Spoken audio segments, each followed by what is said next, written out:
Well, here is a Mega Times Now exclusive. Who betrayed Bilkis Bano? Well, Times Now super exclusive brings you a new twist to the tale.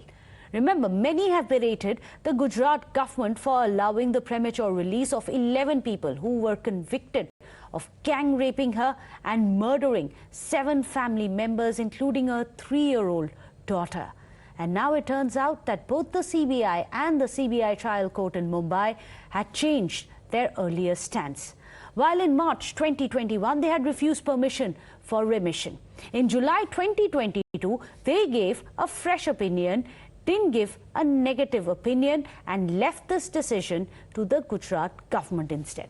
Now, the Gujarat government and the convicts are citing the changed stand of the CBI and the CBI court to justify the premature release. Now, remember, the next date of the hearing is coming up on the 31st of August. So let's break it down for you, compare and contrast the two separate stands of the CBI, which are being reflected in the Gujarat government's affidavits of the Supreme Court in October last year. In 11th of March 2021, you can see that document on your screen. The CBI had said that the crime committed was heinous and it was gruesome. It cannot be released, that these 11 convicts cannot be released prematurely. No leniency may be shown and given to these convicts. So essentially, they said that they oppose the release.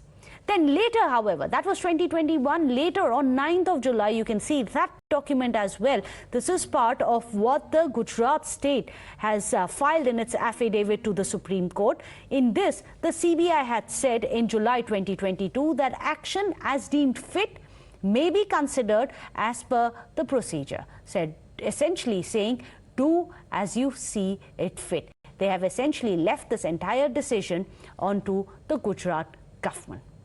Well, we are going to be going across to our legal editor, but let's also tell you the second flip-flop which had happened in the midst of it all. Who really betrayed Bilkis Bano? Well, Times Now has also managed to access how the special CBI court has also changed its stance. So sample this. The special CBI court in 22nd of March 2021 had said that this entire thing that they have already admitted to, that they have been found convicted of, was the worst form of crime against humanity, that it affects the conscience of the society. It also goes on to say it is an act of brutality against the entire society. So essentially, the CBI court in 2021 had said they do not want a premature release. However, again, you can see the CBI court changing its stand. In 2018-2022, the CBI court had said you may consider in accordance to the Gujarat Home Department circular and the rules, essentially leaving this decision entirely onto the state government. Well, with that, there is more breaking news which is coming in. Citing these two flip-flops, the lawyer now of the 11 convicts has spoken to Times Now. He has quoted these two flip-flops, saying that the court's verdict is of paramount importance and they only went as per what the CBI court had said. Listen in. Well, this impacts a lot because let me tell you, all along the case of Bilkis Bano before the Supreme Court is that the opinion of the presiding judge of Bombay Court as well as the investigating agency, that is the CBI, is of paramount importance. So therefore, since they had given a negative opinion at that point of time, so the case of petitioner is and was before the court was that that should have been the major decision for the stakeholders, and therefore the remission ought not to have granted. The jail authorities and as well as the advisory board or the remission board, whatever the case may be, are the most relevant authorities to decide a case for remission. That's the judgment of Supreme Court which we are going to hand over in the next date of hearing. So according to us, once the CBI and once the CBI judge now has not given any negative opinion, I don't think the petitioner has any legs to stand, because now it would be a case that where all these stakeholders have now given unanimous opinion about the premature release of these convicts. That, of course, was the man who's defending the 11 convicts, saying that's what the CBI said, that's what the court said. So why are you now challenging the premature release? Let me go across to our legal editor. We have Harish Nair joining us. Also, our senior editor, Bhavtosh Singh, is there with us. Lawyer, activist, Abha Singh here on the show. Naveen Chomal, another lawyer, here on the show as well. First, I'm going to come to you because, Harish, you must explain to us where this flip-flop happened. And do we have any understanding or rationale as to why both the CBI as well as the CBI Special Court would have gone from saying it's a heinous crime to saying do as you deem fit?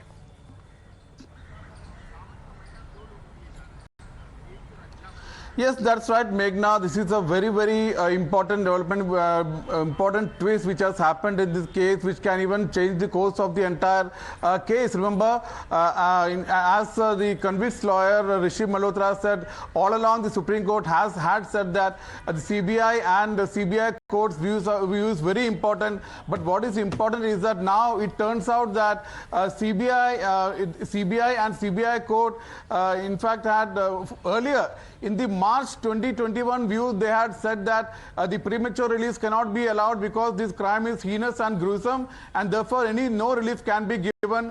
But it turns out that they had changed the stand. There is a subsequent opinion, and surprisingly, in the October 2022 affidavit, the Gujarat government had not even attached these documents, which otherwise would have gone in this on their favor. That is in fact very surprising. But it is now, during the fag end of the hearing, in which Bilkis Bano had challenged the premature release of the 11 convicts who had not only been accused of gang raping her, but also brutally murdering 7 of her relatives, including her 3-year-old daughter.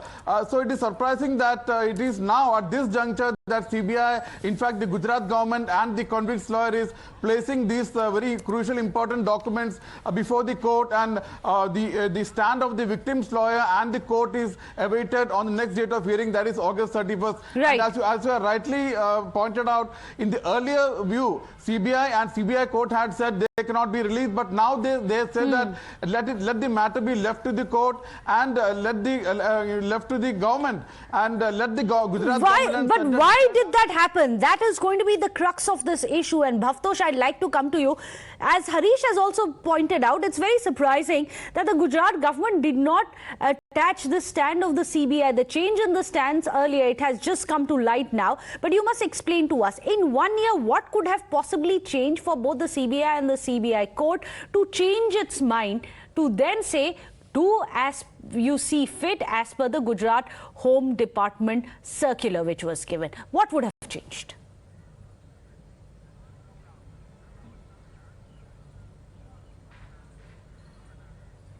Bhavtosh, you're on mute. If you could just unmute yourself.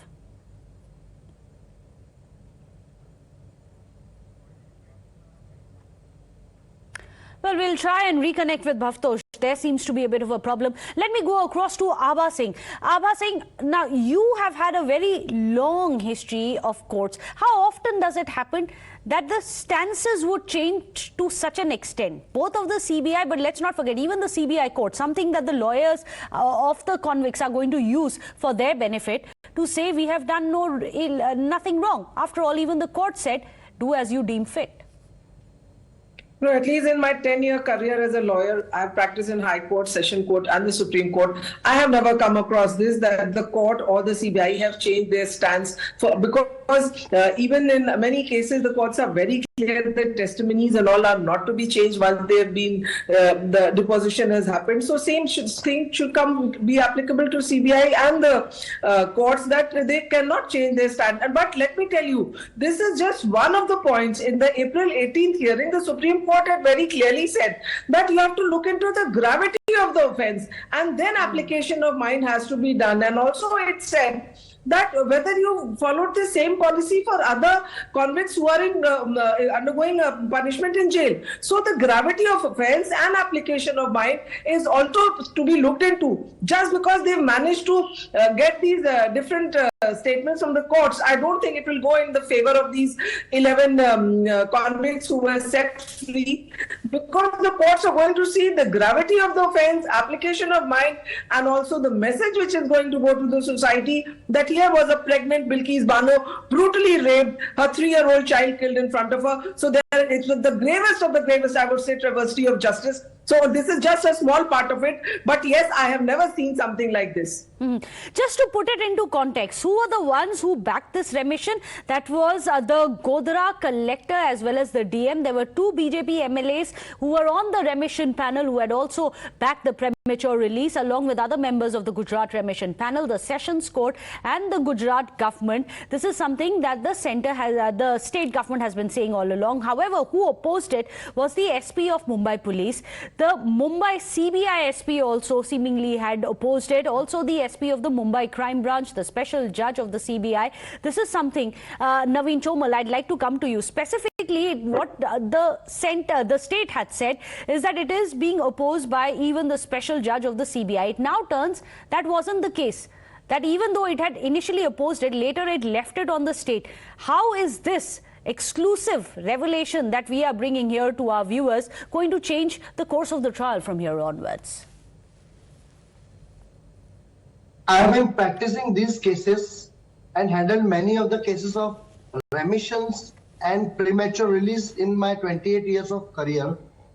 So kindly appreciate what happens is the factum of the seriousness of the offense, the heinousness of the offense is to be decided by the trial court at the end of the trial when he pronounces the judgment. And then the role of the trial court virtually gets over. This is a rule all over the country applicable to all the convicts, not only these 11 special people. Then what happens? After they finish their particular period of sentence, each state has got its rules which provides categories.